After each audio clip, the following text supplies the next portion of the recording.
store open or shut? You can close it.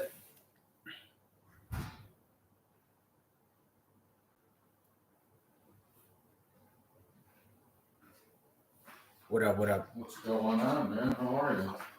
Shit, just running some test, running a test stream right now. Oh, yeah? Yeah. All right. Basically, we're live right now. Obviously, we got no viewers.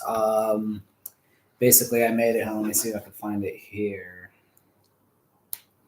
Should be able to find it. The fuck? I'm calling it "You're Wrong." And, You're wrong. And basically, let me do this real quick. Share, copy, Gmail, reply. Just want to see how it looks on the actual Site, right? when somebody actually opens it. All right.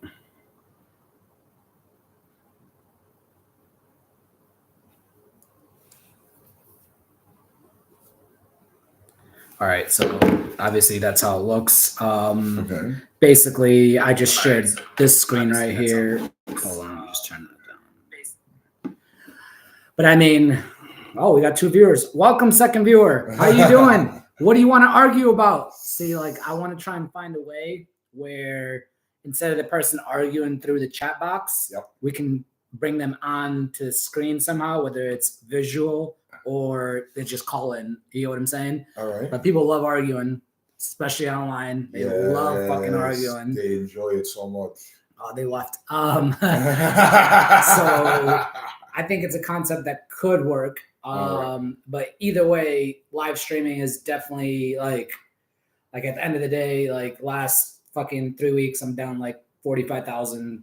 Fucking terrible sports betting, poker, everything. I mean, I was up 60,000 the 3 months before that, so I basically gave back a lot of my winnings. So it hurts, but it doesn't hurt as much. I mean, I still got like 110,000, so I'm not broke, but I feel you feel the sting. Correct. I feel like a fucking degenerate. So therefore, I'm just trying to figure out how I could even use that as something like, where I put a stream out saying I lost 50K in 3 weeks.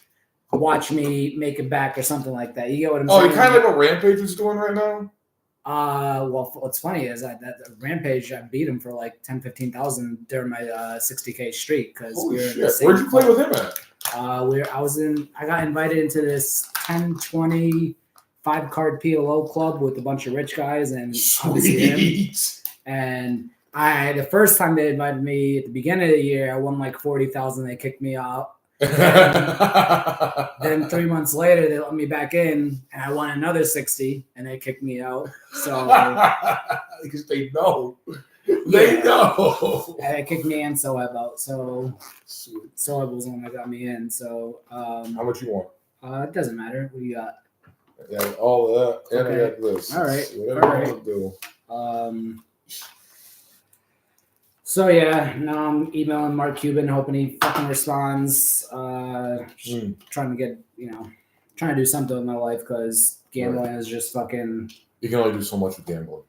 You can only make so much, and the problem though is like when I look at jobs, forget about like this stuff. If I try and find the jobs, right, like I could make 50, 60K working. But the problem then is if I just go back and play poker like I'm supposed to and not fucking bet on sports and just grind out poker, I know I could make 30 to 60,000. But even then, it's like, do I want to beat my head up against at the poker table and make 30, 60K, or go work for somebody else and make 30, 60K? You get what I'm saying? And like, I don't know. Like I said, I'm at the age where like. Well, that's why I came to you with this idea, and like I wanted my man to be here right now, but he ain't feeling well. But he said call him anyway because I feel like this NBS TV thing that I have going here can work. I like it, Like I want you involved. I want this dude involved, and like I already know 2 more people I would hire once it got going. I'm looking at the big picture of this. Because the idea that I loved is when you were doing the We Win TV thing. and you were literally free rolling people into. Were you doing Sunday Millions? We were doing everything. We're doing Sunday Million, but then we were also doing like $100 entry, so like people felt like they actually had a chance to win rather than just like a lottery ticket, basically. Right. I like. Well, tell me what you think of this concept. The $100 entry because it's a thinner field. I like it. Yep. There's a concept. I don't know if it'll work, but people don't want to pony up $100. It might be genius. There's 9 spots you got to fill in the lineup, right? Yep. You draw 9 names, generate the order. Oh, my bad. And they get to pick what spot they want to fill from the order. Yep. And everybody's entitled to a free roll and a percentage of any prize that hits. Right. And obviously the house would get a little bit of a cut, I would think, right? For sure. Yeah. So once we figure out those numbers, it's a great concept, and they'll be free rolling for what's those $100 entries usually worth up top? First place pays $100K. For a free roll for a share of $100K? Yeah.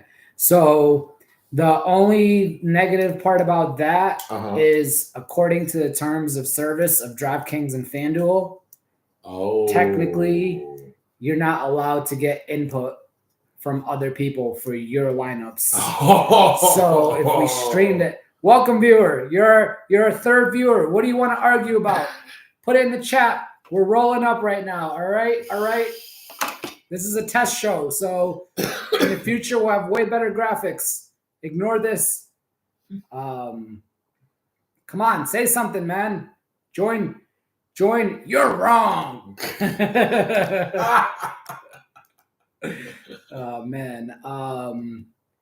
So I mean, yeah, that's the thing, is that technically, according to terms of service, that's not right. Or technically, and what would happen is if we streamed a show where we had people selecting the players, and then we actually won, then it would be on the internet somewhere that you get what I'm saying. This lineup blow up, that this lineup was picked not by that person. No, that's insane. But basically, the way that I looked at it, or when we did the math a couple months ago, I'll pull up the ChatGPT results. Okay. So I think 3-team parlays, right? So basically, hold on, let me pull it up real quick. Yeah, please do. Let's see, ChatGPT.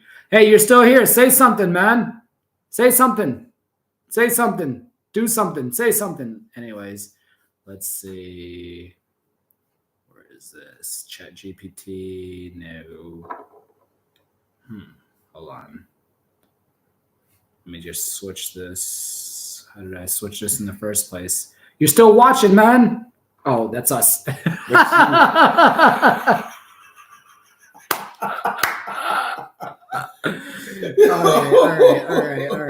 right. Hold on 1 second. Let's see. Where is this?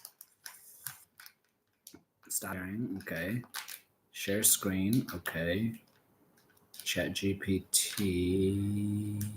right here. Share. Okay, cool. All right, let's see if I could find this. The problem with ChatGPT is I use it so much that you got many archaic questions. Literally anything I have to ask, it will. Anyways, long story short, what happens is if you can do a 3-team parlay where no matter what the picks are, as long as you're getting positive juice, you're not laying, you get what I'm saying? The math works out where I'll pull it up. But basically the way that it works is the math says that it's beatable with doing the process. I'll pull it up once we're smoking. I'll pull it up. All right. So instead of doing DraftKings lineups, we could just do sports betting where that works. You know what I mean? Where people select. I forget what it is. Back in the day though, a couple years ago, I remember it was either on one of the pregame shows. It was Well, the network pregame shows. I'm trying to remember if it was on NFL Network, ESPN, but one of the analysts would literally like give out their DraftKings lineup for that coming week. Giving out lineups is different than accepting lineups. Ah, you know what I'm saying? Like I could do a stream showing people what I'm playing, right? But asking people for technically you're supposed to pick your lineup on your own. Technically, you know what I'm saying? Yeah. So that's where it's at. Well, we could still do analysis on daily plays. Yeah, for sure. Yeah. Which I am okay with. I just want to think of a way to get interactive as well because it seems fun. Yes. For sure. There's definitely opportunity. It's just how you want to, go about it. Because, I mean, again, it's tough for me to be like, let me teach you how to gamble. I just lost 50K. You know what I'm saying? Like, right. But it could be, let me teach you how to gamble. I lost 50K, so you don't make the same mistakes I did. Yes. You know what I'm saying? So like that's definitely a road that we could go down. And I think picking underdogs is the better way because, I mean, to me, the goal in betting and sports betting is you want to make bets that are giving you positive money. Right. So instead of paying the juice, the house is paying you the juice when you're right. And just because the house says that this person is an underdog by plus 130, they have no clue what's going to happen in the future. They're only setting the line to try and get people to bet on both sides. So yeah, they're trying to predict the score, but really they're trying to predict what the public thinks the score is going to be. Do you use a site to look at to weigh those, like, you see those odds in like real time as to where all the money's going, the percentage of bets? I don't, because I mean, I generally don't I don't care really what the public is doing because, like, if anything. Don't you want to go against them though? No, not really, because a lot of times it's people think the public's wrong, but like, yeah, they might be wrong 60% of the time, but they're also right 40. People wouldn't sports bet. This is like an hour ago. Look at this shit. This is like, oh my God. Yeah, so what? Patrick Mahomes is the underdog. And what does it say as far as people placing bets? 81% of the bets are on KC plus 2.5. Got you. 86% of the money is on. Interesting. Oh, I know. Because this line fluctuated from Bills -1 to Chiefs -1 back to Bills all the way up to 2.5 now. Yep. So it's been like a line movement because a shitload of people are putting money on the Chiefs. Right. So, yeah. I've been going around the last couple of days saying they're losing the game. You would think. Patrick Mahomes is a fucking. He runs like God. He's lost the last 3 years to Buffalo in the regular season. Really? Yes. All at Arrowhead too, by the way. Look up playoff time. Patrick Mahomes. I'm looking forward to that game. Yeah. Finding a way. I'd love to go up, but I'm not taking a drive and paying $400 to go to the game. Yeah. How long is the drive? From here, 6.5, 7. Wow. There's no flights anywhere to there. I can look. All right, hey Bart, you got your private plane still? You gotta take a flight up Sunday morning. He doesn't play poker anymore, does he? He does. He was at MGM on Saturday. Oh, really? Okay. Yeah. Him and Josh came up. Yeah, that's the thing. Gotta fucking make money besides poker because everyone that's fucking loaded is doing it without poker. So therefore, I just gotta take a week to 2 off and just reset. No, I get it. Like, and I work in the poker industry. I'm looking to work essentially kind of sort of. Obviously, it would be with you and this guy and whatever, but it would be like working for myself, right? Of course, yeah. And I did so well at that. I want to do it again. This time paying taxes as a legit citizen. Yeah. You know? Get my mortgage, get my house in 5 years, you know? Yeah, see, like I'm just fucking being a spoiled little bitch because I own half of this house. I got another house that my parents live in, so like, oh shit. So like I'm good. It's just losing 50K in 3 weeks is not fucking terrible. It's no matter how much you have, it's unless I had fucking millions and millions, it's a little bit different. Even if you had millions and millions, it's gonna stink. If I had millions, I'd be like, okay, I've lost 50K, but that's like whatever. But you'd be on the Bart mentality. Yes. And how did he make his money? What did he do? He did some engineering shit. He engineered a part for an MRI machine. Okay. And everybody that makes MRI machines caught wind of it. Yeah. They use it now. So his patent on that made him loaded. He was telling me a story about another guy he knew they went and visited last week. Fuck. I forget his story because he just like tells so many of them. And I'm a pothead. But that MRI machine I'll always remember. That was pretty good. Yeah. Man, gotta do fucking something. Like the other thing I'm thinking as far as live streaming is maybe starting like a night, like a late night show that starts at 11 and it just recaps like, you call it American Nightcap or something like that, where you basically just review everything that happened throughout the day in America, from politics to sports to pop culture, etc. There's definitely an angle that's playable. It's just you gotta actually fucking do it and put the time into it. So yeah, that's anything. Like if you put the time into it and it shows. Like I look at this guy Sal Vitri on YouTube. This guy's got like 6-digit subscribers, like 140,000. Yeah, you know what I'm talking about? I know you're talking about. Yeah, and he did it for a little while, and he gained. Like that's the thing is just starting it. And then just everyday posting. Yeah. Like, okay, so right now we've had one extra person that was on for like 2 seconds. They dropped off. Right. We've been on for 18 minutes. So I think like the way to maybe do it, obviously, is when we actually take this seriously, I would tell everybody in the fucking group chat, yo, just get on the stream and leave it on your phone for 5 minutes. You know what I'm saying? So that way the algorithm thinks that people are watching it. You know what I'm saying? So like it'll end up in people's algorithms when they're looking at similar things. Correct.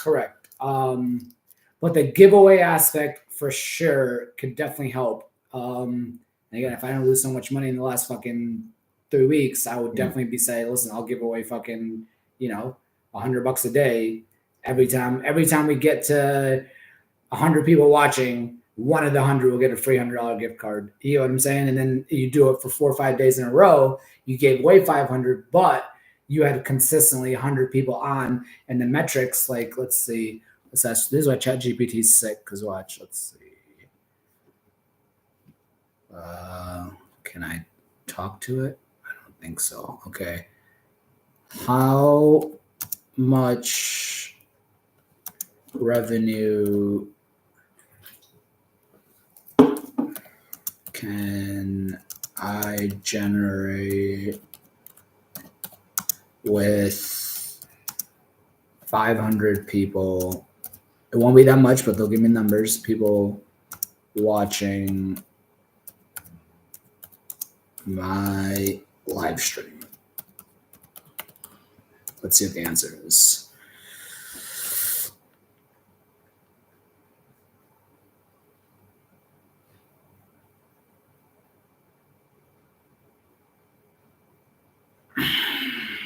Let's see. Yeah, see, so the ad revenue off of 500 people is not that much. It's, damn, for live streaming 500 views over an hour, you might generate between 50 cents to $1.50 for each 1,000 ad views. Oh, okay, which could have to $5 to $10 per ad. If you have several ad breaks. Yes. That's the go back the number 2, the subscriptions.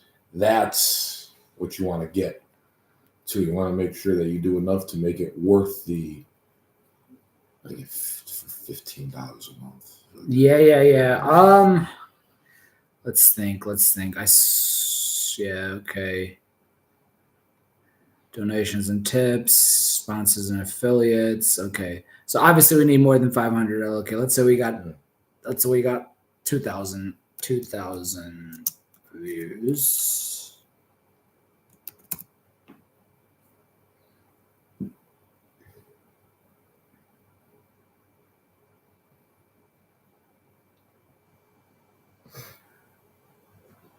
Oh, okay. $2 to $6 per 1,000 views. This could translate $20 to $60 from ads. If you okay. So we definitely need to have something that's in the thousands, if not 10,000, because then that way. So basically, you're looking at $1 to $3 per ad per 1,000 views. So if we can get to, let's just say 10K, that would sounds fucking low.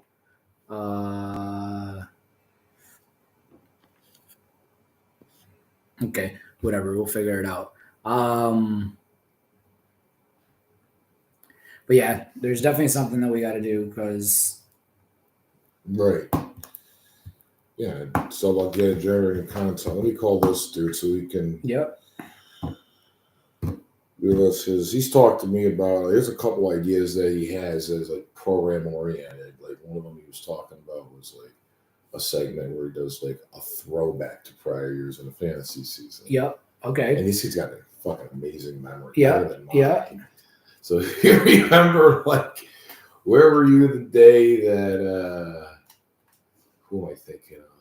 That Miles Austin went off against the Chiefs. Yeah. Like trivial shit like that. This kid's brilliant. So I'll call, put him on speaker. You need my lighter? I think I got a lighter. Okay.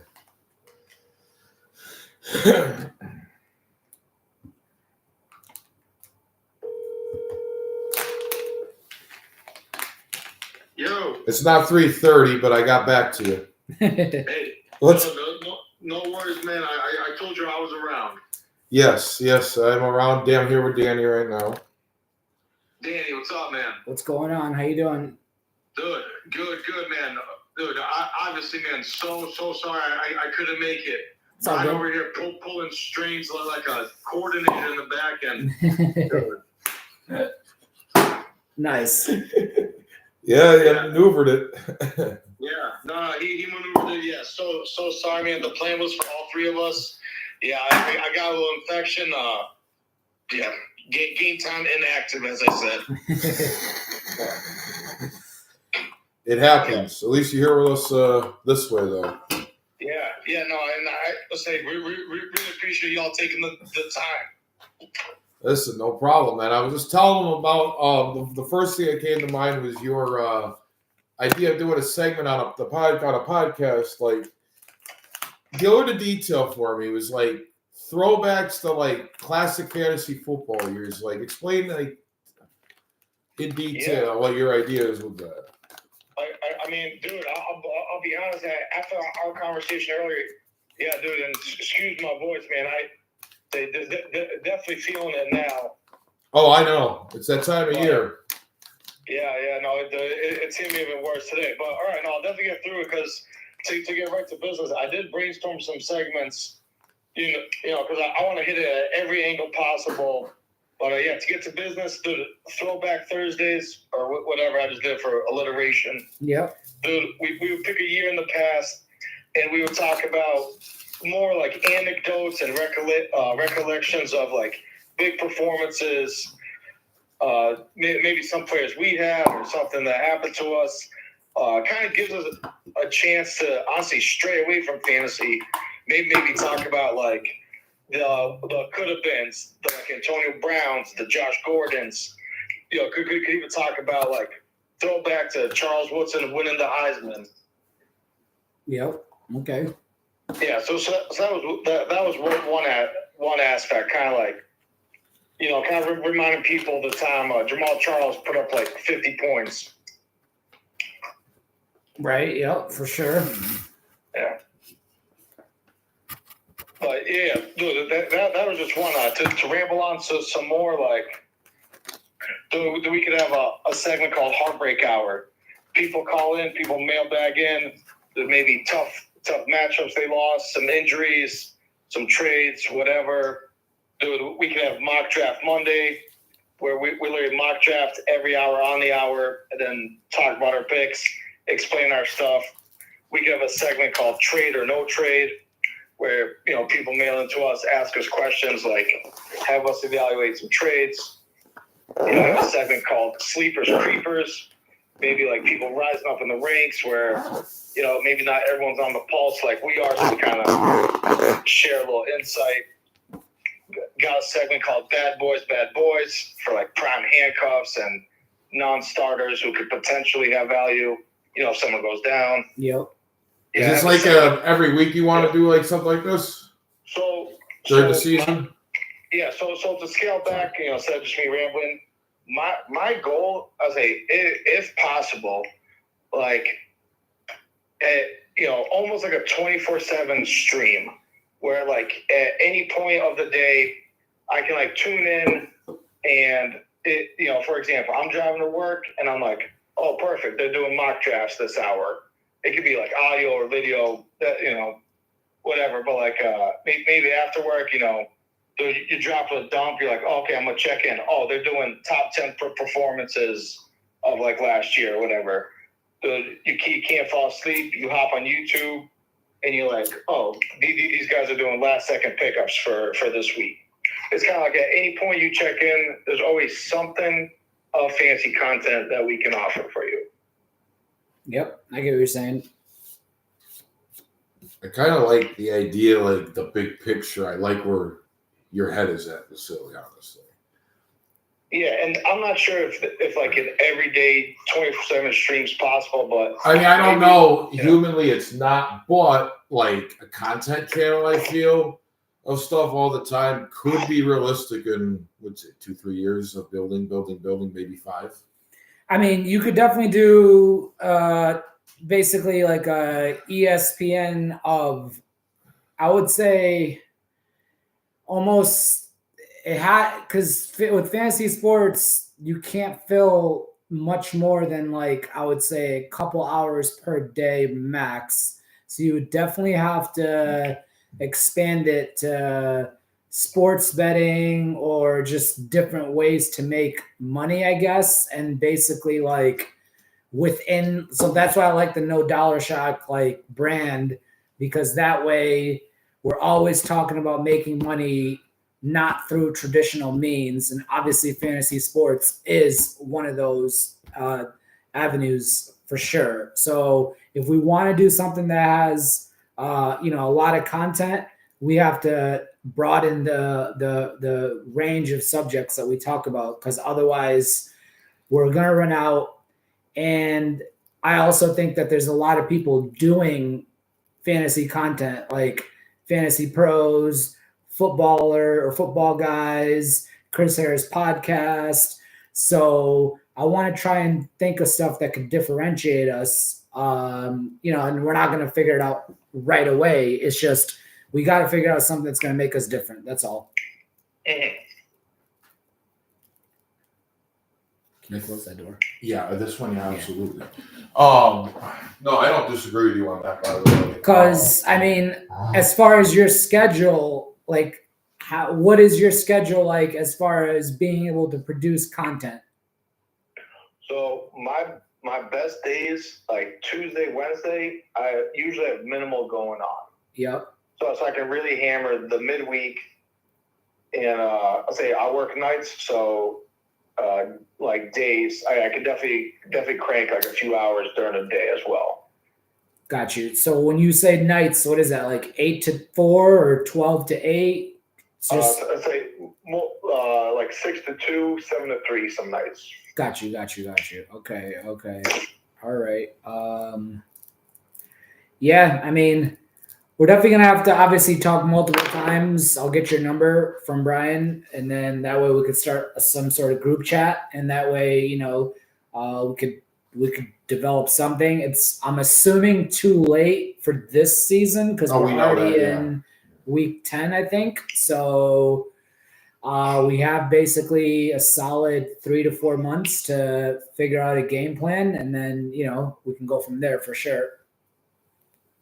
Yeah, no, but perfect. Yeah. With the timeline, yeah, well, like definitely get the ball rolling for next season. Mm-hmm. That's the game plan. Yeah, I was on the same page with Danny on that one. I think I said that with you anyway about next season getting this going. Like, it's time to plan would be now, as far as I'm concerned. Exactly. So so we can brainstorm some stuff, do a little trial. Exactly, like iron out some things like, oh, we don't like, we do like. Yeah, absolutely. And like I was telling you, and I don't know if I told you this or not, but I feel like with the way the NFL is, there is year-round content because after the Super Bowl, you have the free agency frenzy. Then you have the draft. Then you have OTAs. Then you have the regular season after the preseason. So it's like everything except, 2 months in the year, maybe 3? Yeah. I think 3/4 of the year, there's going to be content available. Yeah. To produce. Yeah, exactly. Yeah. There shouldn't be a shortage throughout the year.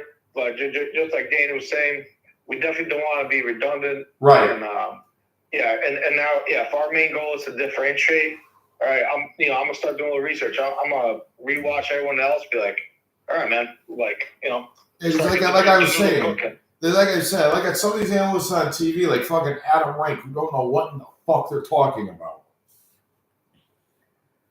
They're making money by. And I feel like you, me, and Danny know more about the game of football than this guy does sometimes.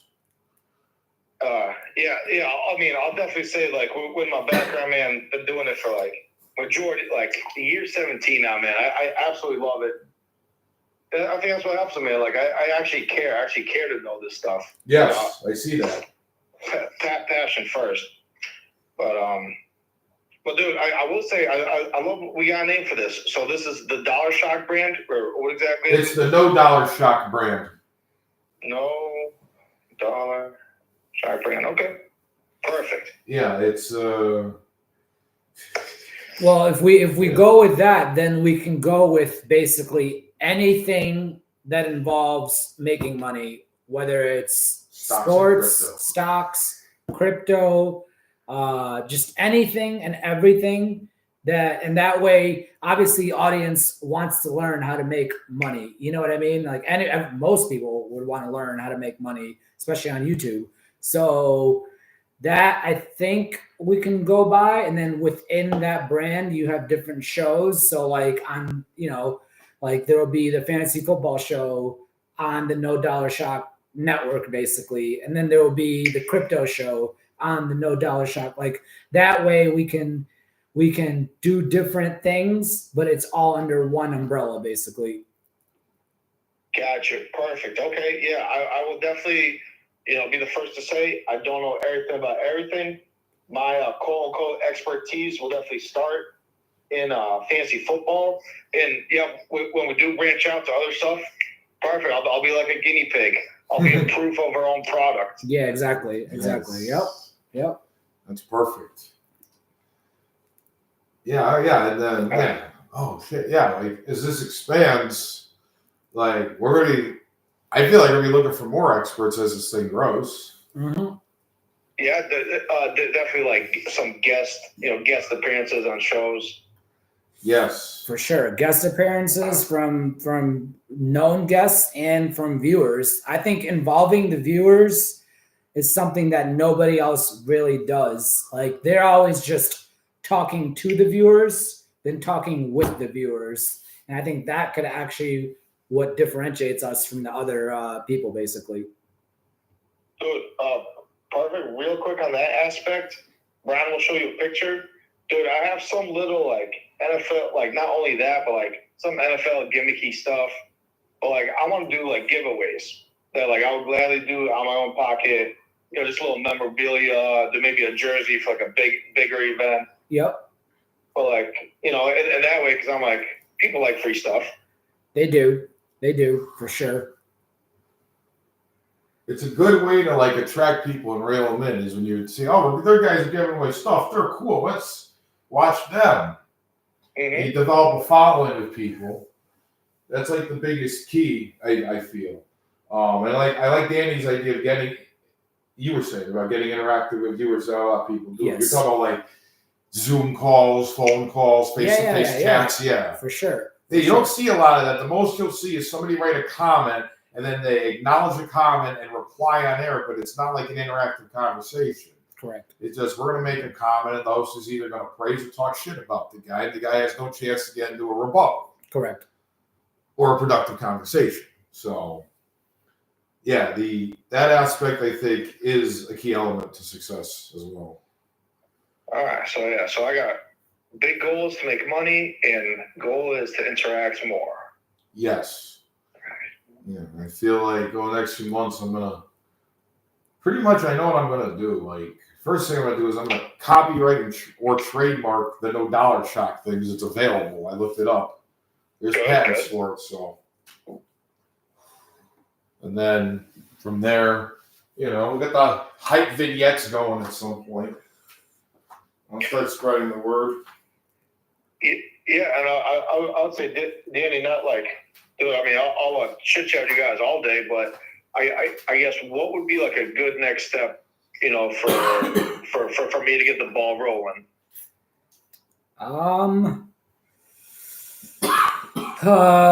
Let's see.